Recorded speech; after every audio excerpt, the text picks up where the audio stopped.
Welcome to Grade 10 CSL Substrand 2, Community Needs. Community needs form the foundation of community service learning because they guide learners in identifying real-life issues that affect people's quality of life. A need is something essential for human well-being and a decent standard of living. When these needs are viewed collectively within a given area, they become community needs. Community needs refer to what people living in a particular place require in order to live healthy, productive, and dignified lives. These needs may be social, economic, political, environmental, or technological in nature. Understanding community needs begins with observing everyday life in the community and reflecting on what is missing or inadequate. For example, a community may require clean water to prevent diseases, employment opportunities to reduce poverty, or proper waste management to maintain a clean environment.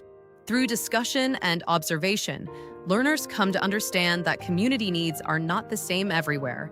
They differ depending on location, population, culture, and available resources.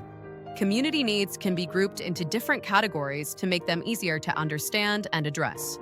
Economic needs relate to income and livelihoods, such as job creation and skills training. Political needs include fair representation, participation in governance, and an impartial legal system. Social needs focus on well-being and relationships, such as access to education, healthcare, safety, and mental health support. Environmental needs concern the protection and sustainability of the natural environment, including clean air, proper waste disposal, and access to clean water. Technological needs involve access to modern tools and systems such as the internet, communication networks, and assistive devices for persons with disabilities. Categorizing needs helps communities prioritize what to address first and identify appropriate solutions.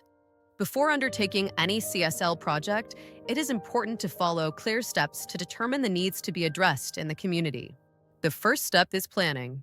At this stage, learners identify the people who will provide information, such as community leaders, teachers, learners, and social workers. Necessary permissions are sought, and suitable tools and methods for collecting information are prepared. Resources such as materials, time, and skills are also organized. The second step involves collecting data on existing community needs. This is done through observation, interviews, questionnaires, and discussions. Learners may visit different areas, observe people's interactions and environmental conditions, and record their findings. Interviews with community members help learners understand issues from different perspectives. The third step is data analysis, where the collected information is organized, described, and interpreted. This helps learners identify patterns, confirm the seriousness of certain needs, and make informed decisions. The fourth step is categorization of needs, where identified needs are grouped into political, economic, social, environmental, and technological categories. Stakeholders may then discuss and prioritize these needs through consensus or voting. The final step is documenting community needs, where prioritized needs are recorded in a database using digital or print media for future reference and planning. Studying community needs before undertaking a CSL project is important because it ensures that projects are relevant, realistic, and beneficial. Collaborating with community members in identifying needs promotes accuracy, ownership, and sustainability of solutions, as community members understand their own challenges best. Once community needs are identified, learners can explore the resources available to address them. Community resources include services, skills, facilities, finances, and technologies that support community functioning. Resource exploration is the process of identifying and visually representing these resources to understand how they can be used. Resources may be physical, social, technological, or financial. Exploring resources involves defining objectives, identifying stakeholders to interview, selecting data collection methods, gathering information, and analyzing the availability, accessibility, and relevance of resources. The results are then documented and shared with stakeholders. Community service learning also relies heavily on stakeholders. A stakeholder is any individual, group, or organization that has an interest in or is affected by a community project. Stakeholders include learners, teachers, parents, community leaders, government officers, NGOs, religious leaders, businesses, and security agencies.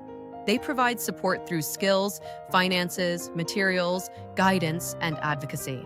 Stakeholders are important because they ensure community projects align with real needs, promote participation, and enhance the success and sustainability of CSL activities.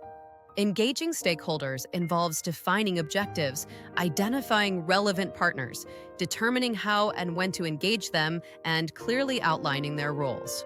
Creating a stakeholder database helps learners track who is involved, what support they provide, and how to contact them. Being responsive to community needs has many benefits. It helps learners achieve academic goals through meaningful CSL projects, improves the quality of life in the community by addressing shared problems, and equips learners with valuable skills such as planning, communication, teamwork, and leadership. It also promotes responsible citizenship by encouraging awareness creation, advocacy, and active participation in solving community issues. Thank you for listening. For more videos, contact me 0706726258.